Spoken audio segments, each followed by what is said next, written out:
Solo Advanced Dungeons and Dragons. Welcome aboard, Jack Kingsbury. I went back and rewatched the most recent. What? There's something weird going on here. Does it look a little cloudy to you guys? Something looks a little funky. I went back and I watched last night's episode, and I thought, we can do better than that. We're gonna clean that off. See if that makes it a little better. Oh, it's so much better. I know we're going a little early. I wanted to do one for the day crew. This one is for the mainland. Sorry, you Aussie bros. I know it's early in the morning. You guys are still at work. My apologies. Trying to share the wealth, share the load here a little bit. For those who missed last night's live episode, we're playing this game, The Venerable Advanced Dungeons and Dragons, by the book, and we're doing it solo. And that's a little weird. A lot of people say, oh, you can absolutely play this solo, and then they go, well, put this aside, and I've got this other book with all kinds of information and stuff and things you can do. And I'm like, wait, well, but this book is good. You got 3 books here. This is all you need for a thrilling solo RPG experience. And I thought, rather than just telling people that you can do that, why don't I show people that Advanced Dungeons and Dragons, you can have a good time. So we did a 45-minute well, it's not true. We did a 20-minute episode last night that featured like 20 minutes of me thumbing through the books. Today, I'm using this advanced new state-of-the-art technology called Post-it notes, so I don't have to thumb through and find the page of the stuff we're going to talk about. What else can I tell you? So we talked about that. Right. So last night, we put together the terrain, and the terrain looks a little something like this. I'm going to go ahead and do that's kind of a faux pas. So here what we got is we got some plains down south, and there's a who's talking at me there? Pirate MP points out that you guys are 12 hours behind me tomorrow. It's actually Saturday. Well, hey, grab some breakfast cereal, fellas, and turn on the YouTube. We've got some plains down south, a little bit of hills and mountains. Then we've got some broken lands. I went ahead and called that the Deadwood.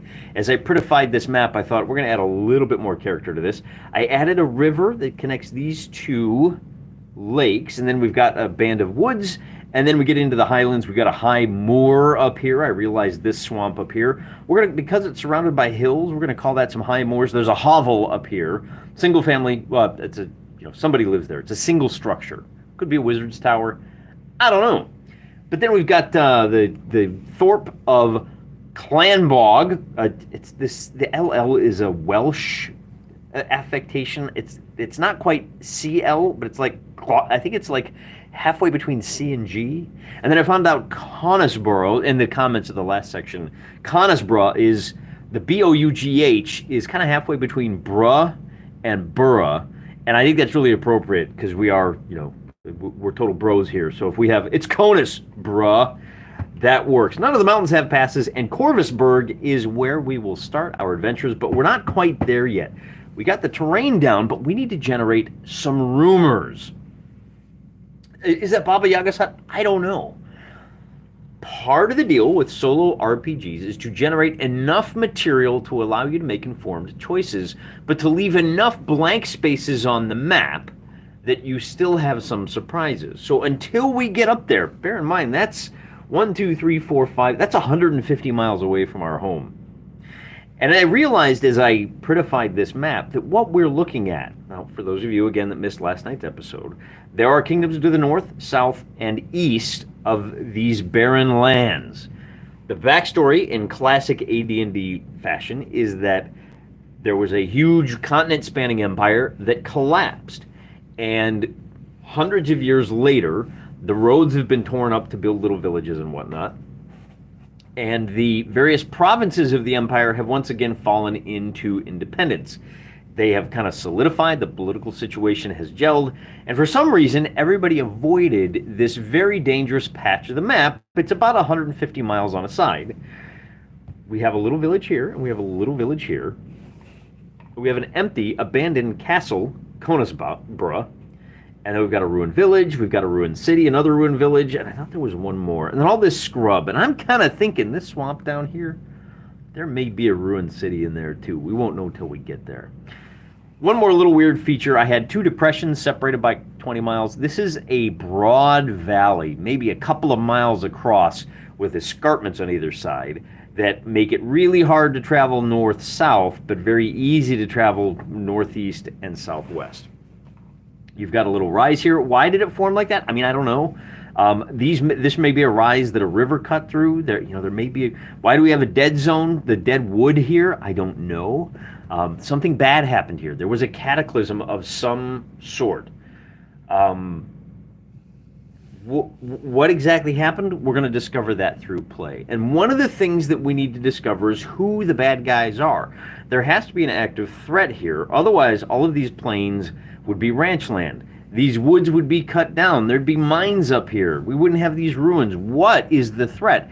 And that's what today's episode is going to be all about. If we have time, we're going to take just a little glimpse into the future and see who are the heroes who are going to be called on to help settle this wild and woolly land. I don't know how to turn on the comments so that they're visible. You'll have to forgive me for that. If you hear me talking at random strangers, it's because I can see them on my, like Sapper Joe showed up, Charles Latora.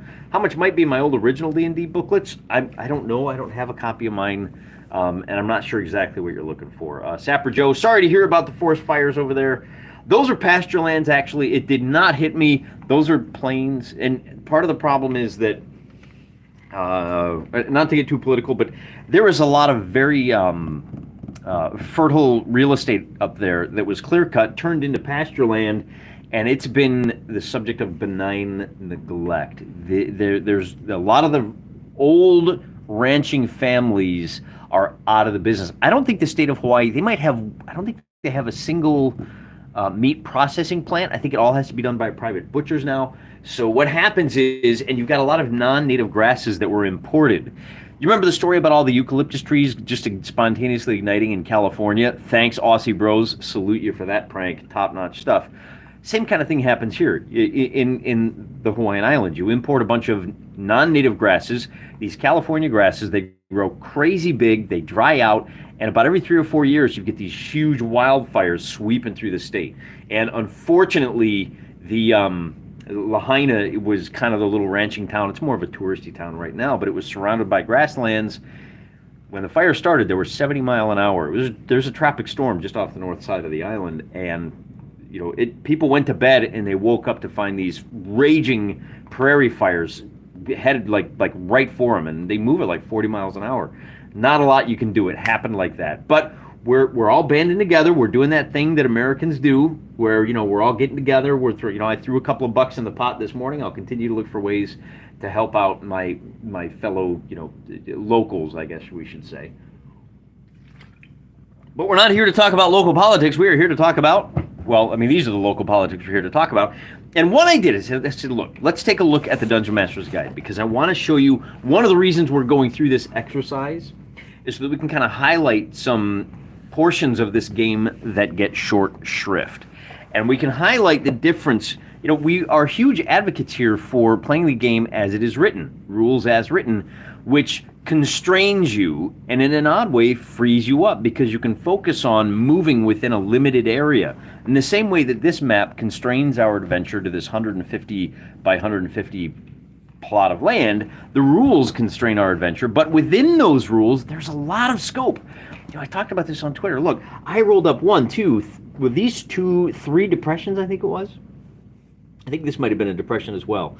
And there's an infinite number of ways you can combine these 1, 2, 3, 4 lakes and 2 depressions. I said, hey, I'm going to make it a broken valley. There's 2 different valleys there that maybe they were once connected. I don't know. I could have made these lakes and made a nice little chain of lakes headed down to the ocean. I could have made these 2 lakes and made this hex a bay so that the lakes feed this way. No 2 players, given the exact same set of dice rolls, would come up with the same explanations. We have room for creativity even within the bounds of some fairly strict rules. So to that end, I wanted to show you something that Gary highlights when it comes to building your milieu, as he calls it. And that is the random adventures. So we have not adventures, the random encounters. Now, they're not wandering monsters so much as they are. What we need to do is establish kind of who our factions are. Like, who are we likely to run into in each of these terrains? And I've basically pulled out, not basically, I pulled out, we've got plains, we've got hills. So these hexes have hills. And even though we've got a couple of different sets of hills, I'm going to use the same encounter chart for each of those. We've got wood, scrub, swamp, and mountains. Now, I'm not worried about deserts. I don't have any of those. I could separate these swamps from the moors. I'm not going to do that. I'm going to treat them the same. And when I do my random encounters, I'm going to roll 2d6 to find out what those are. There's a little passage in the book here I wanted to show you, because this is very important. There's a couple of things that are important here. Gary provides a lot of advice here. Take a look at this. Starting from the point of origin, your players will move over not only varying types of terrain, but through areas of varying human/demi-human population as well. All of our settlements are human. We play a very humanocentric game here. I want to show you how brilliant this is. We're looking a little bit ahead to when we start traveling around the map. Population density will dictate the likelihood and type of encounter. You must therefore show population density on your large-scale map. At least have some idea of it in mind. 150 miles, basically 300 people. We're talking like one person for every 3 square miles. Very, very light population density. So if you are in a dense population area, see, here it is right there, you've got a 1 in 20 base chance of an encounter. You are more likely to encounter, and remember that these encounters, there's some rules for whether they're patrols or not. These are the encounters that you're likely to have from the charts in the back. If you are in a moderately sparse to patrolled area, 1 in 12, and if you're uninhabited, 1 in 10. You have a 1 in 10 chance of encounters. Well, wait a minute. What do you mean 1 in 10? And here's where things get even more interesting. Gary says, hey, look, depends on what kind of terrain you're in. If you are in the plains, the DM should check 3 times a day, at morning, evening, and midnight. Now this is interesting. These first 3 columns are basically daytime hours, and the final 3 are nighttime hours. Plains, you'll roll a d10, and even it says, look, the morning means kind of around breakfast time. Noon is kind of around that break, and evening is kind of around dinner time, plus or minus an hour or 2 to keep the players on their toes. If the wandering monsters always show up at 6 p.m., your players are not stupid. They're going to start lounging around until 5:55, and then they're going to armor up. Likewise, use a little bit of discretion, and that's one of the keys here. All throughout this book, Gary says, hey, use your discretion. He said that with respect to this map here. I can't tell you where to put islands in every little jot and tittle of ponds. You have to come up with some of that stuff on your own. I can't tell you where the roads are. It's too complicated. Can't tell you where the rivers are. Too complicated. In fact, I was thinking about that. Our Corvusburg, we're going to call this kind of the Australia of whatever kingdom this is over here. There's a road through the woods. It's a broken road. It's not very good. It's kind of an independent little village out there. It's kind of the lint trap or the grease trap of this kingdom. All the ne'er-do-wells, all of the... Jack Kingsbury asks, these hexes are 24 miles across. So little less than a day to go across them. You get in trouble with the law over here. You're just not happy. Maybe you're running away from a shotgun wedding. This is a good place to go. It's a little verdant, little hilly. There's some forests. There's a pond. It's not safe. You're too close to the deadwood. This is broken lands. There's bad stuff. This is out on the frontier. There's a road. It's not a great road. One of the things we may need to do is improve this road. If we try to make this a kingdom in our own right, we're going to want to connect this road through Corvusburg up to, maybe we reclaim this castle. And Clownborg up here, we could build a road up there. And now we can unite these 2 kingdoms around the mountain chain. This might be a better way for caravans to move, and we could start pulling taxes down, yeah? Maybe construct a road through here. I don't know. Maybe we can found a little fishing village that we connect. So we can build. We've got ways to go to start building on our area. But for now, I just wanted to point out I've made 1 road there, and I think there's probably like a bad road, like Lonborg is connected there, just because 80 people aren't going to survive very well. So that's another little like interpretation and spin that you can put on this for yourself. So back to this encounter and why this chart is so brilliant.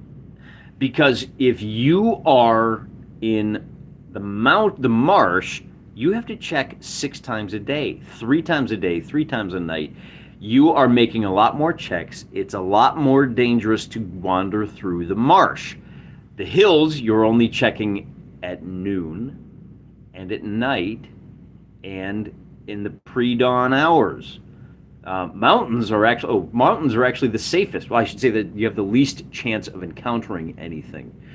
You're only checking at the morning and at night, subject to a little bit of fudging on the part of the DM to keep the players on their toes, like we talked about that. But that's interesting. You've got two different axes, and Mr. Gygax has put that together in a way that makes perfect sense. It's easy to handle, and in fact, there is a third axis that we need to worry about. And here he says, let's see if I can find where he says it specifically. There's a passage in here where he talks about daylight hours in areas. Here we go. The very last sentence of the page. In areas where you have detailed the monster population, a random determination should not be necessary, as this information should be recorded by you. Where you've already determined what the population is, you don't need to randomly check on these tables in the back. Well, that's interesting. So if you're out, let's suppose your orcish clans are out in the steppes, they're nomads, and there's a random encounter, it's orcs. I know there's orcs right here, the random encounter is orcs. You can do that. That's not fudging things, that's not abandoning the rules as written. That's playing the game as it was designed. That's what I like about this. People slag on Gary all the time. Oh, he needed an editor. I kind of like the fact that he says, here's what you do. Here's the limits of, how you can push the issue, and here's why it's designed like that. He does that throughout this book. It makes it so much fun to read because you can see not just what the rules are, but why the rules are. So what we're going to do today, as far as rumors is concerned, now because I'm solo wargaming, I want to have some unpredictability in there. I want to establish kind of who lives in the area, but still leave the door open for, whoops, I did not expect that. Tom's game table. This is why I had to attack my DMG with a highlighter. Only way I remember all the important little details. Yeah, man, there's something about writing in books. My librarians would be proud of me because I still it just makes me, I get all bound up. The first icon says another access to the wilderness encounter. Travel speed. Marshes are hyper deadly because of the daily rate and because that is a great point, and because it takes so many days to cross. So, in fact, if you've got a wagon, you ain't crossing the marsh. You're only going to be able to do it on foot, maybe on horse, and even then if it's only lightly packed. But that's for travel times. We'll talk about that more, but thank you for pointing that out. The kids hate me when I push them into the muck. Yeah, we've got some fun commenters here. One of the reasons I love running swamp crawls, there's so much going on in there. And I've got 1, 2, 3. It'll be interesting to see, and we may, now I'm going to reserve the right to... Boggs points out I made it funny without realizing I get all bound up over books. We've got 3 very different kinds of swamps here. We've got a highland marsh. We've got the moors up here. We've got a saltwater marsh. What do you call those? What do you call those plants? The saltwater bushes and shrubs. I should know this. You guys down in DH Boggs, is that? Let me check here. First icon, just right, bound up over books. Boggs, I don't know if it's DH. Mangroves, thank you, Dartmart. Mangrove swamp. So I may go ahead and break this swamp out into the 3 different swamps to account for the fact that one is seawater, one is up in the high rocky, and one is just kind of a standard marsh. Now, I'll also point out, when you guys suggested Glonbog for the name of this thorp, I thought, well, there's no swamp there. But it's a 24-mile hex. This village may be named after a bog that is 3 miles across by 3 miles across, right? So there is a bog up there. And when we look at this busy little hex where Corvusborg is, I may actually go ahead and draw that whole hex out right here. This is the only hex where we are in a populated area. In fact, I think, well, not populated, because it's just a village, a couple of miles across, including the farmland, we may call that like moderately instead of uninhabited. So what I'm going to do today is I need to establish what the potential random encounters are in each of these 6. And I'm not going to, why is my, oh man, I'm sorry about the weird zoom effect that's going on here, guys. I don't know how to lock it in on my on my on my YouTube camera-ish thing. So I'm not gonna. We're just gonna roll with it. So what I'm gonna do. So I'm gonna go right down the line. I'm gonna roll 5 times on each of Gary's random encounter tables, and I should also point out that this will affect the probability of who lives there. I have it 3, 4, 5, 6, 7, 8, 9, 10, and 11. Now, to make it just that much more surprising, I have, if I roll snake eyes on a random encounter, so, we roll our D10, and oh my goodness, look at that, we came up with a 1. Oh, we have a random encounter. I'm gonna roll 2d6 to find out what it is, and if I roll snake eyes, we're gonna go right back to the DMG, to the terrain. So whichever terrain we're in, we're going to use that random encounter chart. We will be using the temperate. I think is good. Temperate sounds good, doesn't it? If I can, oh boy, we're going full adult today. Where is it? Underwater, that ain't it. Monster level, monster level, monster level. Underwater, astral and ethereal. Where's, there we go. Uninhabited wilderness. So this is the chart that we're going to be using for when we roll snake eyes. And we're going to use this chart today. So for example, I'm going to roll 5 times on the plane chart, and I'm going to fill in 1, 2, 3, 4, 5. And that's going to be what our potential critters are. So we get an 86. So if we have a wandering monster, and we treat this, and I call this rumors because, our boys have been living in town for a couple of weeks. They're not dumb. The villagers know why you don't go on the other side of this lake. They know why you only fish off the near shore. The far shore is too close to the deadwood. Not safe. Get out of there. 86. We check down our plane chart, and 86 is on the other page. Go figure, the one that you're going to use most often. So we've got giant wasps in the plains. Giant wasps. And then we're going to roll 3 more times. We get a 21. Let me grab one of my Post-it notes. Oh boy, that would be no good. 90, and I'm just going to write down the numbers and then we'll look up what they are, okay? And I'm doing all these live, so we got 21, 90. I got to do this 4 more times. We get an 83 and a 5. 83 and an 05.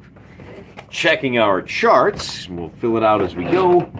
The 21 is going to be herd animal. Oh, I think that calls for another die roll. On us, the next is going to be 90, which is wolves. So the most common thing you're going to find in the plains is the wolves. And then on the result of an 83, we've got trolls. And on an 11, that's an 05, that's going to be bugbears. So we have a few bugbears wandering around the plains. 5 and 6, herd animal. I think there's is there another table for herd animals? I don't know what the herd would be. I'm not seeing it. Herd animal. There's not. So I'm just gonna put herd, and it could be bison. It could be wild cows. I don't know. I got to roll 5 more times for the random monsters in the hills. We get 95, 13, 67, 100, and again, we're rolling for the hills, 84. So the 95, once again, in the hills, that 95 is going to be wolves. A lot of wolves out here. The 13, and I can prove it to you, hills. Forgive me for ignoring the chat. I appreciate. Oh, demi-human. Now this one, we do need to go to the demi-human table. We're in the hills, and so we've got to roll another percentile dice to find out what demi-humans there are. So in the hills, 81 is going to be halflings. So there's a chance that we encounter halflings in the hills. We may have a shire. Oh, wouldn't that be fun?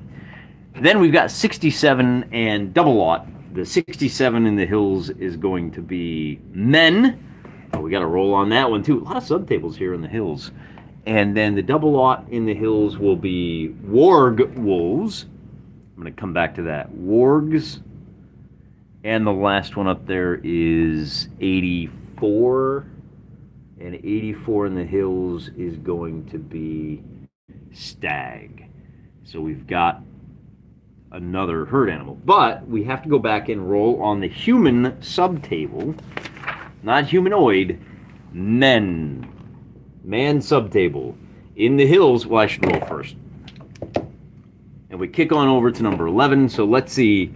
This might be the real reason no one comes around here. We've got berserkers. So we have a chance, and that's fairly common. In fact, the most common thing to find in the hills are berserkers. It's all coming together, guys. It's all starting to gel. We have to figure out what we find in the woods, and I'll roll 5 times for a 31, 85, 31, 85, 93, 53, and one more time, a 21. So 31 in the hills is griffins. Oh, I love to see it. If I roll owl bears, they're the bane of my existence. I might just close my book and shut down the channel because we all know how that's going to go. In the woods, and 85 is stag. And the next one was a 93 for giant weasels ripped my flesh. I actually read that story the other day. Poor guy was just trying to protect his ducks. He was a duck farmer, and weasels got in, and man, they did not take kindly to him trying to kick them out. Woods. What number am I looking for? 53 is going to be ogre with a couple of asterisks. What's that? 10% of these will be ogre magi. Is it an ogre magi? 25, it's not. It's just ogres. So the woods are home to ogres, and the last thing on the list for the woods is 21, hippogriff. So if we have an encounter, now at this point, let me pause. We've added some populations.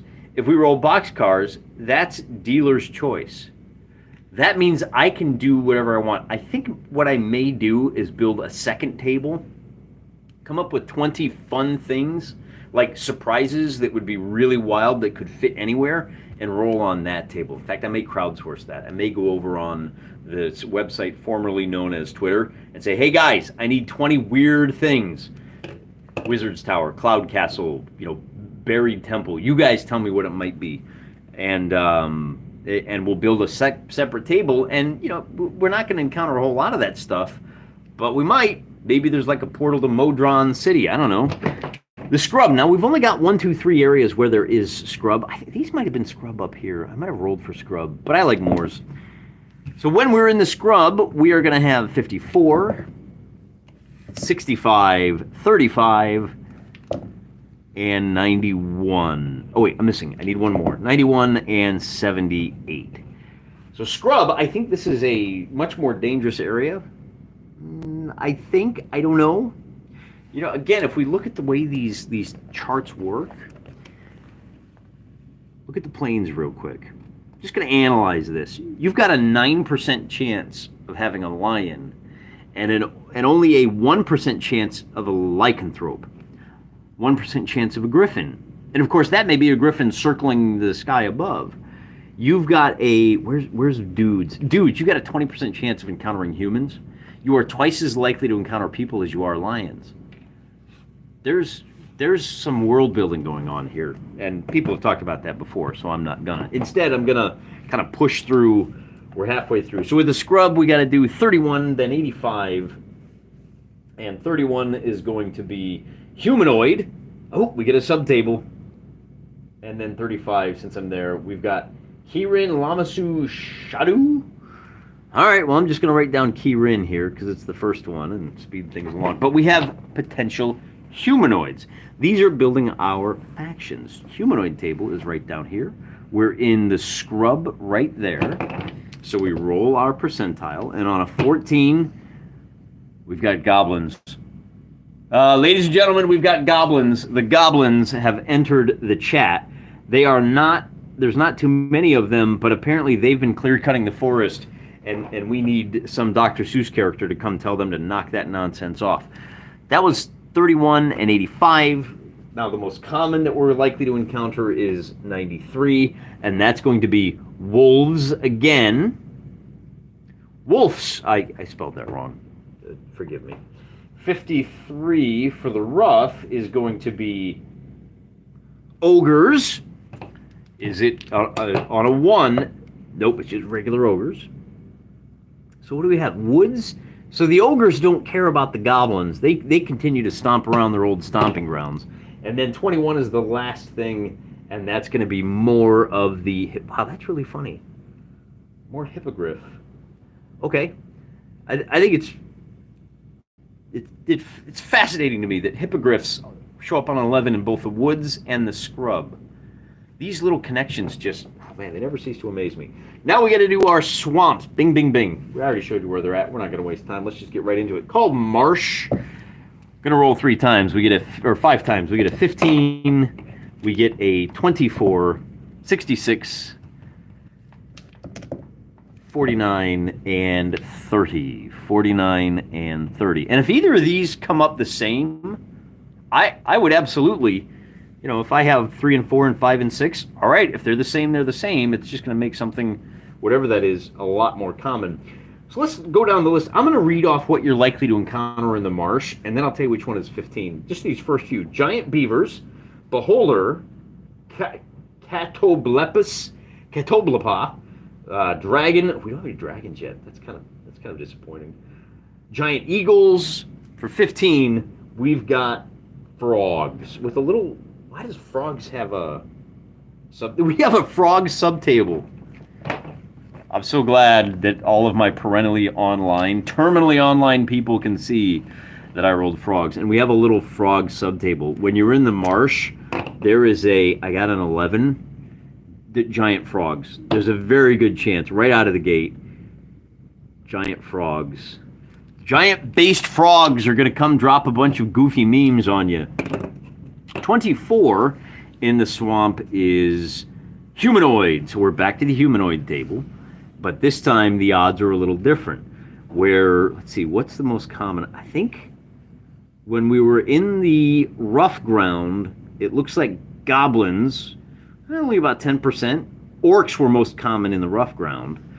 We're at 25% of the orcs. It looks like hobgoblins are most likely here in the swamps. Whatever, 76.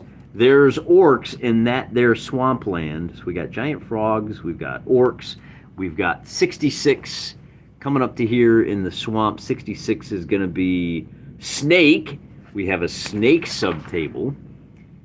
Where is that? There we go. And we're in the marsh. So it's either going to be on a 0 through 70. It's a constrictor. 71 or higher. So it's constrictor. Constrictor snakes.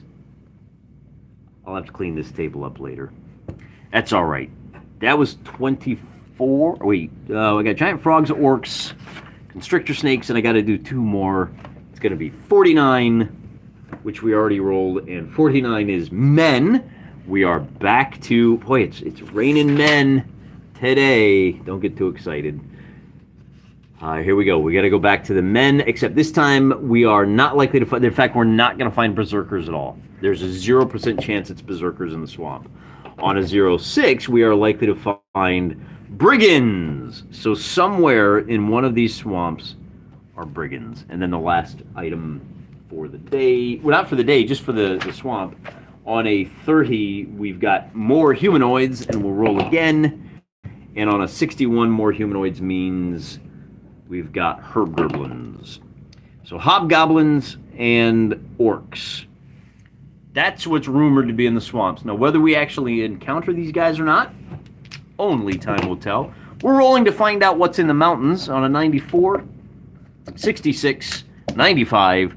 Whoa, that's 2 of those, huh? An 05 and a 30. So 94 and 95 when you're in the mountains. I wonder if that's the same thing. 94 and 95 in the mountains. No, it's not. A 94 is a windwalker.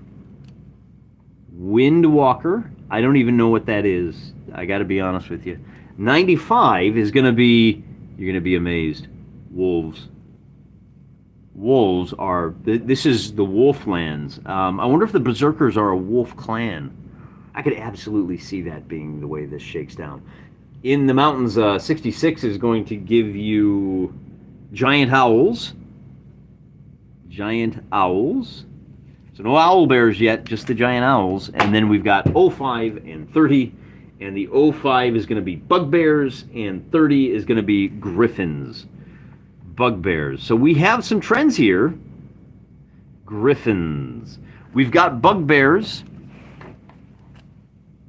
Hobgoblins. I thought we had bugbears somewhere else. So the bugbears are in the mountains. 1, 2, 3. I'm not sure which of those mountains they're in. We've got hippogriffs in the woods and the scrub. The hippogriffs and the ogres are like, yeah, I ain't leaving. Maybe they overran the place. The only men we've got berserkers in the hills, and we probably have some brigands in the swamps. Swamps are crowded, man. Orcs, brigands, and hobgoblins.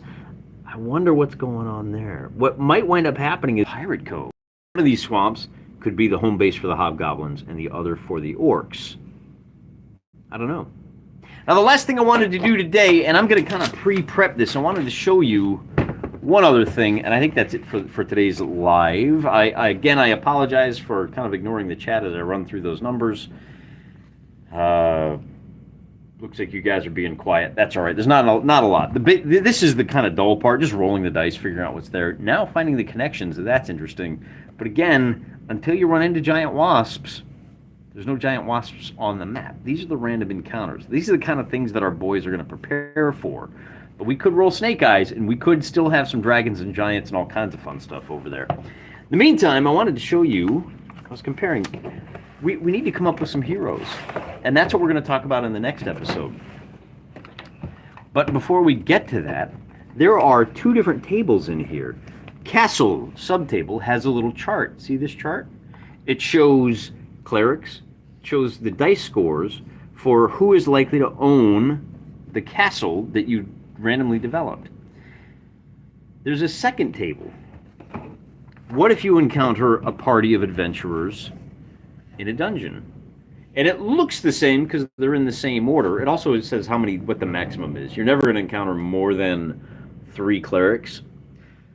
But it's got monk or bard, 1 or 1. Whereas this table for the castle is monk. You've got a 5% chance of a monk and a 1% chance of encountering a bard. So the ratios are a little different depending on whether you're bumping into them in the corridors of a dungeon or if you are bumping into them as the lord of a manor. I just thought that was kind of interesting. Clerics are going to be 1 to 18, and on this one it's 1 to 17. So not a huge difference, but it's there. For the sake of my adventuring party, I am going to kind of do this a little backwards. Instead of generating the stats, strength, intelligence, dexterity, constitution, charisma, so on, I'm going to roll to see who my heroes are. And I'm going to roll to see how many heroes are going to be in this first adventuring party. I'm going to roll a d4 and add 1. We are going to have 2. I rolled a 2. We're going to have 2 mighty heroes. 2 heroes. Well, that makes it easy.